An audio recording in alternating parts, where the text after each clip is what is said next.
Բարևձեզ, մենք գտնվենք Armenian Media Group of America, AMGA հեռուստաստուդիո եւ այսօրվա մեր հյուրն է Հայաստանի Հանրապետության վարչապետի գլխավոր խորհրդական եւ Ամերիկայի Միացյալ Նահանգներու մոտ Հայաստանի Հանրապետության նախկին տեսփան Դիգին Լիլիթ Մագունց։ Բարի եկացեք։ Բարևձեզ։ Դիգին Մագունց նախ բարի եկացեք նաև Լոս Անջելես։ Շնորհակալ։ Բազմաթիվ հայրենագիտներ հարց կուտան, թե 2021 թվին, երբ 44 օրյան ամիջապես ետքը դուք նորանշանակ տեսփանն եք Հայաստանի Հանրապետության, ինչպիսի կարգավիճակ ուներ Ամերիկա-Հայաստան հարաբերությունները եւ ի փախտատություն 2020 թվականի 44 օրյան ամիջապես ետք դիրող կարգավիճակին ինչ կսեիք այդ մասին։ Նախ շնորհակալ եմ հրավերի համար 2021 թվականին, այսինքն արդեն 2019 թվականին Հայաստանի Հանրապետությունը եւ Միացյալ Նահանգները ունեին ռազմավարական երկխոսության հարաբերություններ։ Այժմ ունեն ռազմավարական գործընկերություն, հարաբերությունների մակարդակը այդպիսին է, բայց այստեղ կարևոր է ոչ միայն թղթի վրա փաստացի եւ ֆորմալ հարաբերությունների մակարդակ, այլև թե բովանդակային առումով այդ հարաբերությունները իրենցից ինչ են ներկայացնում։ Բայց մինչ այդ թույլ տվեք 2021 թվականի մայիսից Հայաստան Միացյալ Նահանգներ հարաբերությունների որոշակի դինամիկ զարգացման մասին եւ թե ինչպես ստացվեց նաեւ ինչ զարգացումներով ընթացան այդ հարաբերությունները։ 21 թվականի մայիսին Հայաստանի Հանրապետությունում բավականին բարդ իրավիճակ էր պայմանավորված նրանով, որ Հայաստանի Հանրապետության տարածքային ամբողջականությունը խախտված էր։ Եվ այդ ժամանակվանից սկսած Միացյալ Նահանգների վարչակազմը ներգրավվածություն ունեցավ օգնելու դադարեցնել այդ իրավիճակը եւ նաեւ օգնելու հունիս ամսին 21 թվականի վերադարձնել թվով 15 ռազմագերիների։ Իրավիճակը 20 թվականի պատերազմից հետո, եթե հիշում եք, չէր կայունանում եւ լարվածությունը ամենօրյա ռեժիմով էր, վտանգները մենք ամեն օր էինք սպասում, տեղեր ունենում դա 21 թվականի նոյեմբերին եւ այնուհետեւ այդպես շարունակ։ Եվ 22 թվականի սեպտեմբերի վերջին եւս մեկ խումբ ռազմագերիներ վերադարձվեցին Էլի Միացյալ Նահանգների շնորհիվ, թվով 17 ռազմագերիներ։ Բայց երբ խոսում ենք այս ամենի մասին եւ հիշում ենք, թե ինչ տուրբուլենտ վիճակում էր գտնվում Հայաստանի Հանրապետությունը, այդ ընթացքում թե վտանգների զսպման, սպառնալիքների զսպման եւ հումանիտար հարցերի լուծման ճանապարհին Հայաստանի Հանրապետությունը եւ Միացյալ Նահանգները փորձում ենք մենք երկկողմ փոխադարձ վստահելի հարաբերություններ կառուցել, միմյանց համար հասկանալի եւ ընկալելի լինել եւ մեր խնդիրներ հստակ դարձնել Միացյալ Նահանգների համար, թե որոնք են այսօրվա Հայաստանի ձգտումները, ինչ է ուզում Հայաստանի Հանրապետությունը եւ որոնք են մեզ համար գերագույն արժեքները։ Եվ այդ գերագույն արժեքները հետագայում իհարկե ամրագրվեցին նաեւ թե ռազմավարական գործընկերության փաստաթղթում, որը կնքվեց 2025 թվականի հունվար ամսին, եւ թե հետագայում 25 թվականի օգոստոսի 8-ին ստորագրված մի շարք փաստաթղթերում։ Եվ մեզ համար գերագույն արժեք է եւ կարեւորագույն գործոններից է գործոններն են Հայաստանի Հանրապետության տարածքային ամբողջականությունը, ինքնիշխանությունը, մեր տարածքների եւ սահմանների անխախտելիությունը եւ այս գերագույն արժեքների շուրջ է, որ մենք կառուցում ենք մեր հարաբերությունները փոխադարձ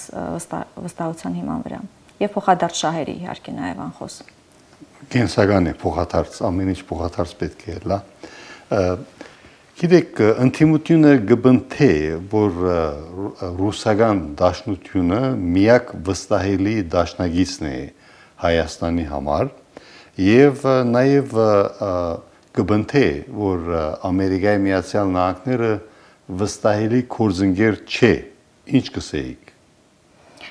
Կասեմ, որ 2020 թվականի պատերազմից հետո Հայաստանի Հանրապետությունը որդեգրել է բալանսավորման եւ բալանսավորված արտաքին քաղաքականություն, ինչը նշանակում է, որ Հայաստանի Հանրապետությունը Սերտ գործընկերություն է փորձում հաստատել բազմաթիվ միջազգային գործընկերների հետ եւ ոչ միայն մեկ պետության հետ։ Մեր անվտանգային եւ ինքնիշխան շահերից է բխում, որպեսզի Հայաստանի Հանրապետությունը թե սպառնալիքների եւ թե առհասարակ թե սպառնալիքների դեպքում եւ ընդհանրապես կարողանա գործակցել եւ ապավինել բազմաթիվ գործընկերների եւ ոչ թե մեկ գործընկեր։ Չէ, մենք այդ ճանապարհին ենք շարժվում։ Այդ ճանապարհով ենք շարժվում։ Սա կարող եմ ասել, եւ ինչ վերաբերում է Հայաստանի Հանրապետության եւ Միացյալ Նահանգների հարաբերություններին, այն որ մենք այսօր ունենք փաստացի արդեն նախաստորագրված խաղաղության պայմանագիր եւ դրանով իսկ հաստատված խաղաղություն մեր տարածաշրջանում եւ Հայաստանի Հանրապետությունում եւ այդտեղ նաեւ իթիվս բազմաթիվ գործընկերների աջակցություն է, գործուն աջակցություն ունեցել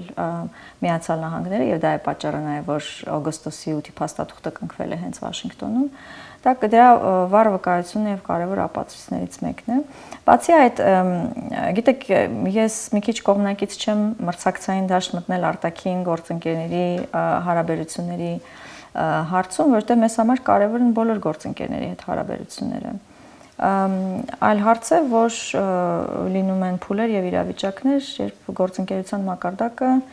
եւ այս պարագայում մասնավորապես Միացյալ Նահանգների հետ գործընկերությունը աննախադեպ իհարկե որակական բնույթ ունի, որի համար մենք շատ ուրախ ենք եւ հույս ունենք, որ այդ եւ կարծում տեսանելի էր նաեւ փոխնախագահի վերջին այցից, որ դրանք ոչ միայն ամրագրված են փաստաթղթերում, այլև կենսական արդեն գործնական փուլ են մտնում։ Դուք տեսաք, որ Հայաստանի Հանրապետությունն նաեւ անվտանգային տեսանկյունից Միացյալ Նահանգներից ձեռք էր բերել տեխնոլոգիապես նոր սերնդի դրոններ։ Մենք դա շատ բարձր ենք գնահատում, որովհետև լինելով թեկուզ սառեցված կարգավիճակով, բայց լինելով դեռևս ՀԱՊԿ անվտանգային համակարգի անդամ, սովորաբար նման անվտանգային համակարգում հնարավոր չէ ձեռք բերել այդ տեխնոլոգիաներով որևէ արտադրանք, դա լինի սպառազինություն, թե տեխնոլոգիաներ։ Եվ սա մեծ ցուցիչ է այն բանի, որ Հայաստանի Հանրապետությունը եւ Միացյալ Նահանգները իրապես ունեն փոխվստահելի գործընկերություն այս պահին, ինչը եւ գործնականում դրսեւորվում է նման գործարքներով, նման փաստաթղթերով։ Բայց օրինակները շատ են, այդ թվում նորագույն տեխնոլոգիաների ոլորտում մեր վերջին հարաբերությունների վերջին զարգացումները, Nvidia-ի մուտքը, Firebird-ի ծրագրերի իրականացումը, այսպես որ բավականին լայն է շրջանակը, ինչը ոգևորիչ է։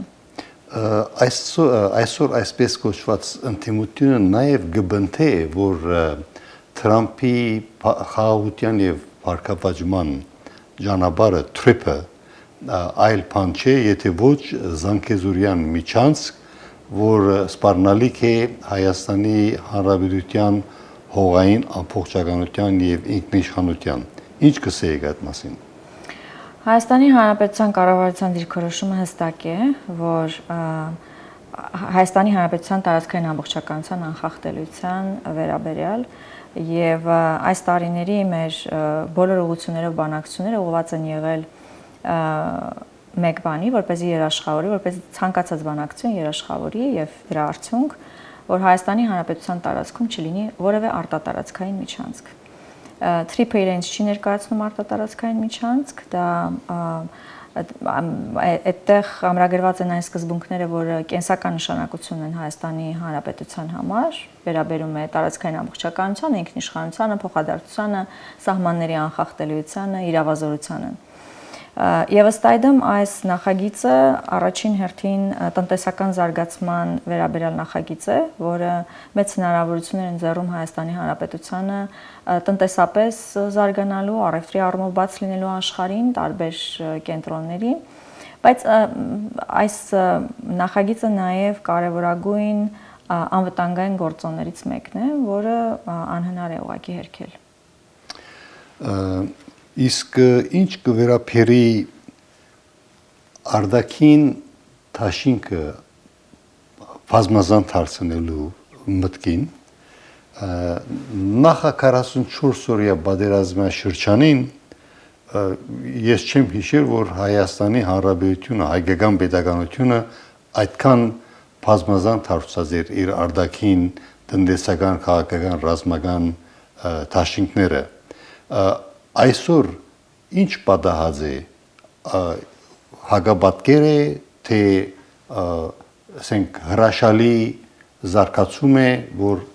հայկական պետականությունը ուղին բռնած է իր արտաքին տնտեսական, քաղաքական եւ ռազմական դաշինքները բազմազան դարձնելու։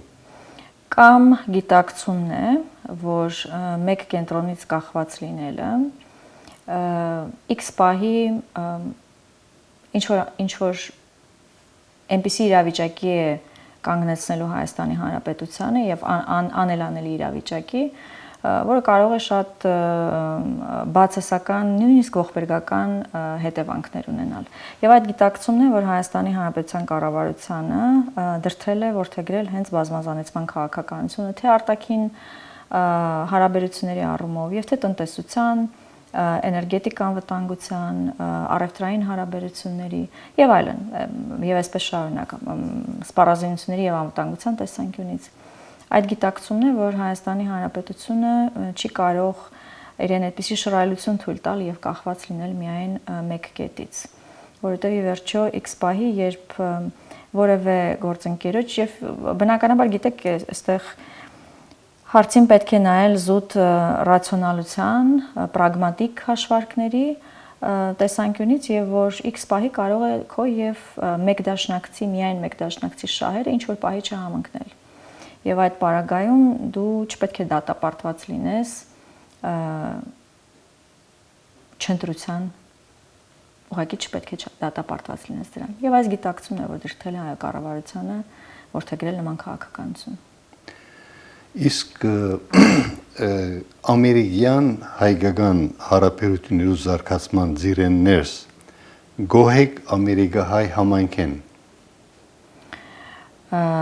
Նորից կկրկնեք, հարցը լավ չէ։ Այո, ուրեմն արդյոք ամերիկահայությունը բավարար չափով ներդրում կկատարի Ամերիկայի Միացյալ Նահանգներու եւ Հայաստանի Հանրապետության միջև հարաբերությունների զարգացման մեջ։ Ես կարծում եմ մենք երբեք մեր աշխատանքից պետք է բավարարված չլինենք, կապ չունի որ կարգավիճակով ենք անում, դա եւ թույլ տվեք նման գնահատականներ չհնչեցնել, բայց ես կարծում եմ, որ մենք կարևոր նպատակ ունենք համատեղ, լինի դա Սփյուռքում թե Հայաստանի Հանրապետությունում, մենք մեր ուժերը համատեղելու անհրաժեշտություն ունենք եւ դա Հայաստանի Հանրապետության պետականության շարունակականության ապահովումն է եւ կարծում եմ այստեղ ուժերը պետք է մեկտեղվեն։ Այստեղ կա արդյոք մի կետ, որտեղ մենք կարող ենք ասել, որ վերջ արդեն ամեն ինչ արել ենք եւ մեր աշխատանքը բավարար է եւ կարող ենք այլևս ոչինչ չանել։ Ես կարծում եմ այդ օրը եւ այդ ժամը չի գալու, որտեղ մենք